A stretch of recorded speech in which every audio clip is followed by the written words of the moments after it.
Được xa tại miền vị bắt rương snai hà bởi mình đi đò so sầu phía mà nẹ cứ bàn sầm rách chất bên chóp chỉ vứt đời lô tức nó lơ spiên cọt này riết bong sấy cọt bạc cao bong sấy bạc cao này ôn mình đang có tha song xa có thấy cọt nó cứ chuộc nê rương ấy bành hai đã nhưng mình đừng thế cọt phép ta hướng miền sấy tập pan đang đã hướng ấy tiết nhom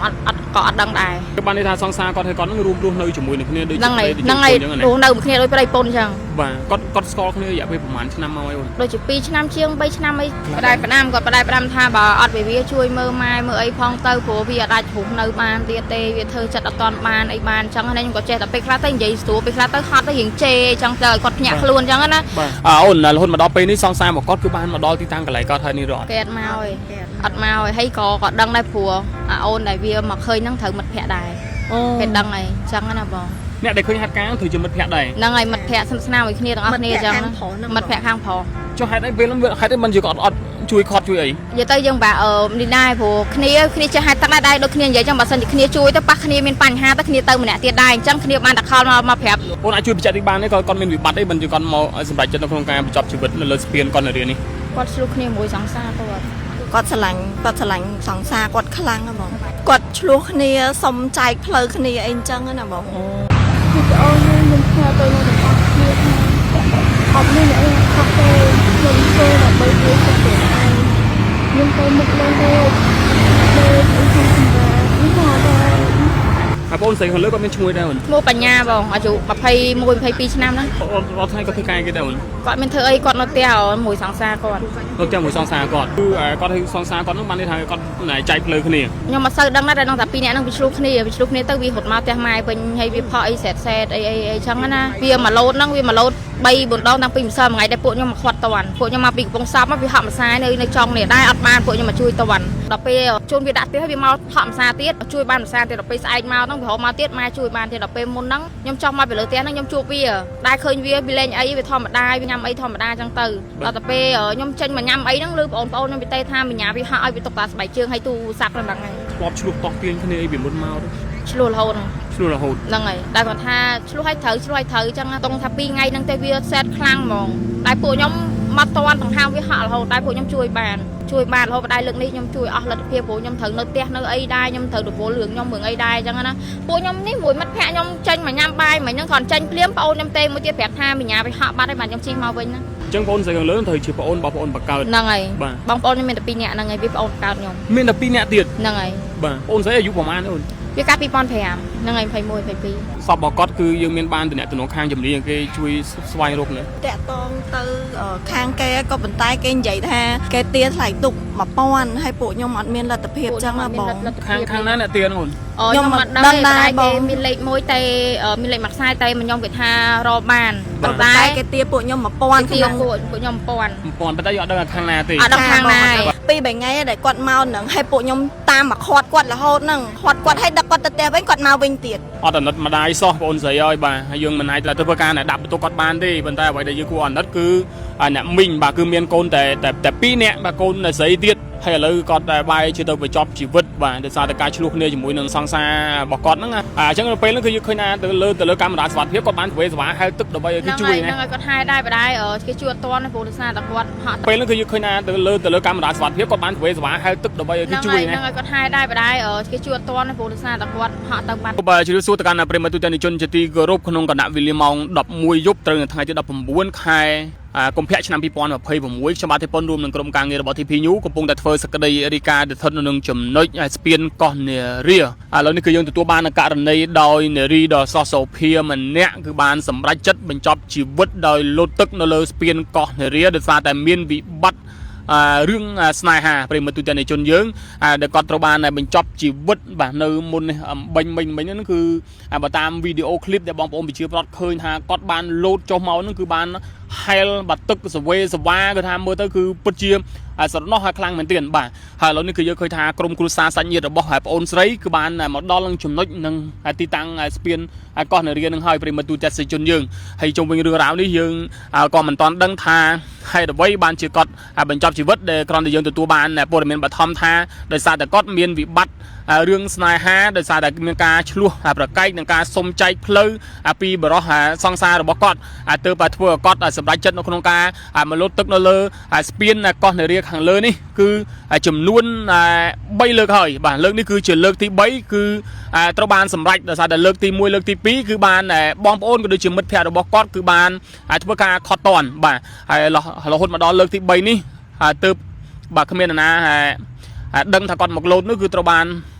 នគាត់សម្រេចនៅក្នុងការលោតឥឡូវនេះគឺត្រូវបានធ្លាក់ចុះនៅចំណុចនឹងស្ពានកនរៀននេះដែលរហូតមកដល់ពេលនេះយើងមិនទាន់ដឹងថាតើគាត់ស្លាប់ឬក៏រស់នោះហើយប្រិមត្តទូទាំងជនឥឡូវយើងមកធ្វើការសម្ភាសនឹងសាកសួរប្រភពព័ត៌មានខ្លះពីសាច់ញាតិរបស់គាត់ប្រិមត្តបាទហើយត្រូវមិននឹងបងអូនស្រីខាងលើនឹងដែរខ្ញុំត្រូវបងស្រីគាត់បង្កើតបងស្រីបង្កើតណា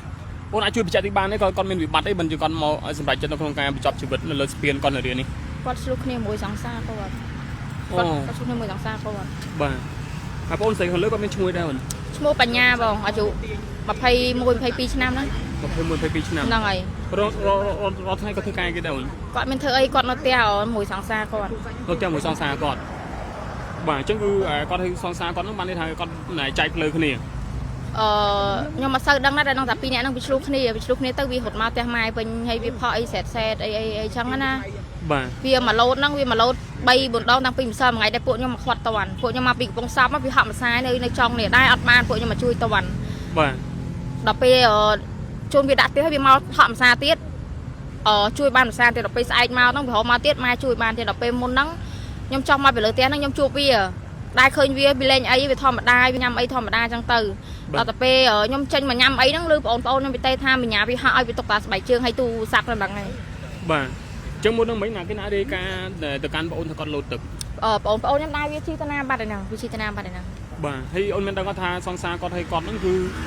ឺឆ្លោះគ្នារឿងអីបញ្ហាដែរយើងមានដឹងទេគាត់ប្រាប់ថារឿងមានស្រីតែប៉ុណ្្នឹងដែររឿងអីទៀតខ្ញុំអត់ដឹងដែរបាទហ្នឹងហើយចុះបានន័យថាសង្សារគាត់ឲ្យគាត់ហ្នឹងរួមរស់នៅជាមួយនឹងគ្នាដូចហ្នឹងហើយរស់នៅគ្នាដូចប្តីប្រពន្ធអញ្ចឹងបាទគាត់ស្គាល់គ្នារយៈពេលប្រហែលឆ្នាំមកហើយអូនដូចជា2ឆ្នាំជាង3ឆ្នាំអីតាមដឹងអញ្ចឹងខ្ញុំផាយជាល្បាក់ប៉ុណ្ណឹង2ឆ្នាំអីចឹងទៅបាទអញ្ចឹងគឺវាមុនមកគាត់ដែរធ្លាប់ឆ្លោះតោះទាញគ្នាអីវាមុនមកទៅឆ្លោះរហូតហ្នឹងហើយតែគាត់ថាឆ្លោះឲ្យត្រូវអញ្ចឹងគាត់ថាវាអត់ដឹងថាមកដល់ពេលនេះវាមានរឿងធំអញ្ចឹងខ្ញុំក៏អត់ដឹងដែរព្រោះខ្ទង់ថា2ថ្ងៃហ្នឹងទៅវាសែតខ្លាំងហ្មងតែពួកខ្ញុំមកតន់ដង្ហើមវាហាក់រហូតតែពួកខ្ញុំជួយបានរហូតដល់លើកនេះខ្ញុំជួយអស់លទ្ធភាពព្រោះខ្ញុំត្រូវនៅផ្ទះនៅអីដែរខ្ញុំត្រូវរវល់រឿងខ្ញុំរឿងអីដែរអញ្ចឹងណាពួកខ្ញុំនេះមួយមិត្តភក្តិខ្ញុំចេញមកញ៉ាំបាយមិញហ្នឹងគាត់ចេញភ្លាមប្អូនខ្ញុំទេមួយទៀតប្រាប់ថាបញ្ញាវាហាក់បាត់ហើយបាទខ្ញុំជិះមកវិញណាបាទហើយរហូតដល់ពេលនេះគឺក្រុមគ្រួសារសាច់ញាតិគាត់អីបានទទួលដំណឹងនៅទទួលអស់ហើយអញ្ចឹងមុនហ្នឹងម្ដាយគាត់ថាមកដែរថាយំសន្លប់រហូតដល់ម៉ែខ្ញុំគាត់មកដែរប្អូនខ្ញុំដប់តណាបាត់ហើយព្រោះអ្នកផ្សេងគេសួរគាត់ពេលអញ្ចឹងទៅណាគាត់រៀងស្ទះអញ្ចឹងខ្ញុំអត់ចង់ឲ្យគាត់ដឹងអញ្ចឹងឲ្យគាត់ទៅនោះទៅទុកឲ្យពួកខ្ញុំនៅនេះហៅមើលវិញបាទអញ្ចឹងបងអូនស្រីខាងលើត្រូវជាបងអូនបងប្អូនបង្កើតហ្នឹងហើយបងប្អូនខ្ញុំមានតែ2នាក់ហ្នឹងហើយវាបងអូនបង្កើតខ្ញុំមានតែ2នាក់ទៀតហ្នឹងហើយបាទបងអូនស្រីអាយុប្រហែលអូនវាកាត់2005ហ្នឹងហើយ21 22ហើយរហូតមកដល់ពេលនេះគឺសពរបស់គាត់គឺយើងមានបានតំណែងខាងជំនាញគេជួយស្វែងរកនេះនៅបងនៅតាក់តងទៅខាងគេក៏ប៉ុន្តែគេនិយាយថាគេទាថ្លៃទុក1000ហើយពួកខ្ញុំអត់មានលទ្ធភាពចឹងណាបងខាងណាអ្នកទាអូនខ្ញុំអត់ដឹងដែរគេមានលេខមួយតែមានលេខមួយខ្សែតែខ្ញុំគេថារកបានប៉ុន្តែគេទាពួកខ្ញុំ1000ក្នុងពួកខ្ញុំ1000ប៉ុន្តែយើងអត់ដឹងខាងណាទេអត់ដឹងខាងណាធម្មតាខាងជំនាញដែលរស់រោគពួកគាត់អត់គិតលុយយ៉ាងទេហើយប្រហែលជាអូនអាចតាក់ទងទៅខាងលេខអ្នកផ្សេងអញ្ចឹងណាហ្នឹងហើយបាទអញ្ចឹងគេទារហូតដល់1000អញ្ចឹងចាបងគេទា1000អញ្ចឹងគឺបងអូនស្រីខាងលើមិញគឺគាត់ទៅតែលោតមុននឹងមិនហ្នឹងទេចាបងប្រហែលជាម៉ោង8កន្លះហ្នឹងគាត់លោតពួកបងប្អូនគាត់តែមកប្រាប់ថាគាត់លោតដែរដែលខ្ញុំប្រងតែអង្គុយញ៉ាំអីជុំគ្នាជាមួយពួកម៉ាក់ខ្ញុំហ្នឹងគាត់ថាមីញ៉ាលោតបាត់ដែរហើយក៏ពួកខ្ញុំស្រែកយំតាមផ្លូវជិះមកភ្លាមហ្នឹងហ្មងបាទអញ្ចឹងមុនពេលដែលគាត់មកលោតទឹកហ្នឹងគាត់មានផ្ដាំផ្ញើពាក្យពេចន៍អីទៅកាន់បងអូននេះខ្លះហ៎ពេលគាត់ឆាតមកប្រាប់បងស្រីបកើតគាត់ឆាតមកប្រាប់ថាគាត់ទៅហើយគាត់ផ្ដាំឲ្យមើលម៉ាក់មើលអីផងបាទអូសារហ្នឹងគាត់ទៅមែនតែនហើយក៏ពួកខ្ញុំក៏មិននឹកស្មានថាគាត់ឈានដល់ដំណាក់កាលលោតអញ្ចឹងណាខ្ញុំក៏អត់នឹកស្មានណាបែរយល់ដោយសារអី2 3ថ្ងៃដែលគាត់មកហ្នឹងហើយពួកខ្ញុំតាមមកខាត់គាត់រហូតហ្នឹងខាត់គាត់ឲ្យដឹកគាត់ទៅផ្ទះវិញគាត់មកវិញទៀតបាទអញ្ចឹងហ៎បងអញ្ចឹងឯងបានព្យាយាមនៅក្នុងការលួងលោមគាត់និយាយទៅកាន់គាត់លើកទឹកចិត្តគាត់ប៉ុន្តែគាត់នៅតែព្យាយាមនៅក្នុងការបញ្ចប់ទៀតហ្នឹងបាទគាត់ឆ្លាញ់សង្សារគាត់ខ្លាំងហ៎បងអញ្ចឹងបានសង្សាររបស់គាត់ហ្នឹងគាត់ គាត់ខណៈឆ្លោះគ្នាឬមួយក៏គាត់មានការបែកគ្នាចែកផ្លូវគ្នា គាត់ឆ្លោះគ្នាសុំចែកផ្លូវគ្នាអីអញ្ចឹងណាបង អូ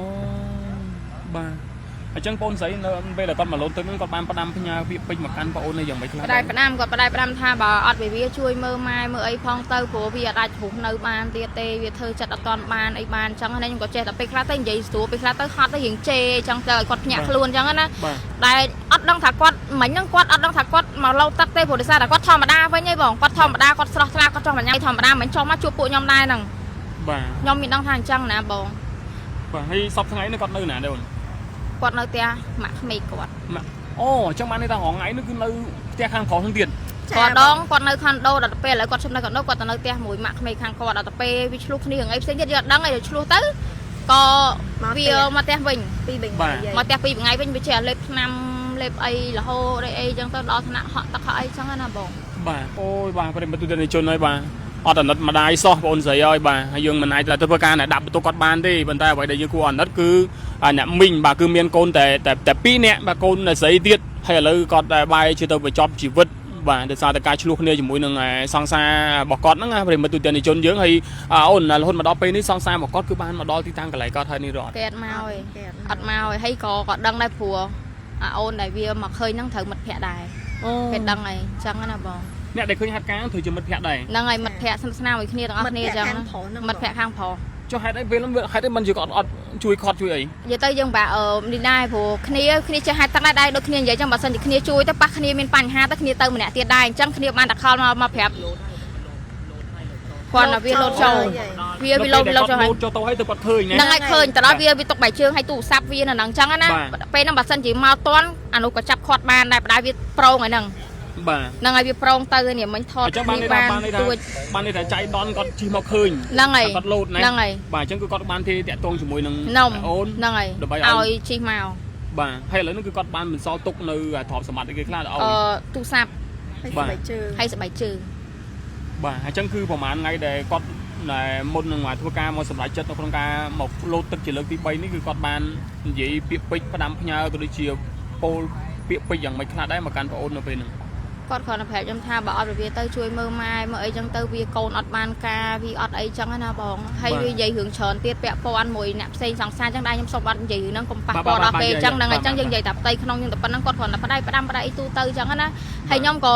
៏ប្រាប់វាចេះចោះចេះចង់ទៅពេលខ្លះខឹងទៅក៏រៀងជេរអីតិចទៅអញ្ចឹងនៅពេលហ្នឹងគឺយើងឃើញថាទៅលើកាមេរ៉ាសុវត្ថិភាពគាត់បានស្វេស្វាហែលទឹកដើម្បីឲ្យគេជួយណា ហ្នឹងហើយគាត់ហែដែរបណ្ដោយគេជួយអត់ទាន់ព្រោះដោយសារតែគាត់ហក់ទៅបាត់ហើយខាងទុកគាត់ជួយរកជួយអីចឹងណាដោយសារតែគាត់ទាថ្លៃពេកពួកខ្ញុំអត់មានលទ្ធភាពទេដល់តែ$1000ចឹងណាបង បាទ ព្រោះខ្ញុំគិតថាមុនហ្នឹងបើសិនជាពួកគាត់រៀងស្វាត់ស្វែងជួយតិចទៅខ្ញុំគិតថាព្រោះដំបងថតវីដេអូបងអូនថតវីដេអូមកគាត់នៅខ្វាយឡាយណានៅខ្វាយអីគេជួយចឹងគាត់ថាពួកខ្ញុំមកអត់ទាន់ទេ សម្រាប់បងគិតថាគាត់អាចទៅមានជីវិតទេ ខ្ញុំគិតថាឥឡូវហ្នឹងគិតថាលែងទេបង លេចបាត់ហើយណា បាទព្រោះអបរៀបចំចូលទៅជួយដែរតែគាត់ប្រាប់ថារៀបចូលទៅជួយលេចបាត់ហើយអញ្ចឹងវាអត់អាចជួយបានព្រោះដំបងពេលគាត់លោតទៅនេះទៅគាត់ប្រហែលជា100ម៉ែត្រគាត់ហូរទៅប្រហែលជា100ម៉ែត្រ 100ម៉ែត្រអូយ៉ាហូដល់មួយយ៉ាង បាទព្រោះគាត់លោតទៅនេះថាលោតទៅនេះតែអបគាត់ថារៀងទៅដល់នោះដែររៀងឆ្ងាយពីកន្លែងគាត់លោត បាទ តែពេលគាត់ទៅដល់អបថាលេចគាត់ជួយអត់កើតឡើង បាទអញ្ចឹងនៅពេលដែលគាត់លោតហ្នឹងគឺលោតគាត់លោតពាក់កណ្ដាលស្ពានគាត់ទៅរៀនហ្នឹង តាមដែលអ្នកដែលថតមកបានហ្នឹងពុកម៉ាក់គាត់ហ្នឹងគាត់ថាដើរហ្នឹងប្រហែលជា100ម៉ែត្រ បាទ 100ម៉ែត្រទៅគាត់ទុកឃើញតែបញ្ជើនឹងទូរស័ព្ទពេលមកដល់ឃើញតែបញ្ជើទូរស័ព្ទទេ បាទអូខេណាអូនបាទអត់អីជាមួយបងចាំមើលបងណែព្យាយាមនៅក្នុងការជួយតាក់ទងខាងណែ9 10ដឹងស្រាប់ហើយទន្លេគឺមិនមែនទូចទេហើយធំហើយទឹកហូរទឹកមិនអត់ហូរណាប្រិមិត្តទឹកទន្លេគឺហូរគួចយកតែម្ដងហើយសម្រាប់បងស្រីលោតទឹកគឺរហូតមកដល់ពេលនេះយើងមិនទាន់អាចបញ្ជាក់បានថាគាត់នៅមានជីវិតឬមួយក៏មិននៅទេបាទអញ្ចឹងបងប្អូនយើងដឹងស្រាប់ហើយសម្រាប់ទឹកទន្លេបាទតែធ្លាក់ចុះទៅហើយបើថាមនុស្សប្រុសគឺអាចមានសង្ឃឹមខ្លះបើថាមនុស្សស្រីគឺពិបាកណាស់បាទនៅក្នុងការសង្ឃឹមប្រិមត្តទូទាំងជនហើយនេះគឺជាសារហើយសម្រាប់នៅក្នុងការចែករំលែកមួយទៅកាន់បងប្អូនយុវវ័យយើងទាំងអស់មុននឹងបញ្ចប់ជីវិតដោយបញ្ហាអ្វីមួយគឺយើងត្រូវគិតគូរឲ្យបានវែងឆ្ងាយសូមឲ្យបងប្អូនបាទគិតគូរឲ្យបានវែងឆ្ងាយការជ្រើសរើសការបញ្ចប់ជីវិតនេះគឺវាមិនជារឿងមួយដ៏ល្អទេបាទវាមិនមែនជារឿងមួយដ៏ត្រឹមត្រូវនោះទេបាទយើងខំប្រឹងតស៊ូខ្លួនឯងបាទហើយដើម្បីអីដើម្បីក្រុមគ្រួសារដើម្បីអីរបស់យើងនេះបាទក៏សូមកុំបញ្ចប់ជីវិតបែបនេះគឺមិនល្អ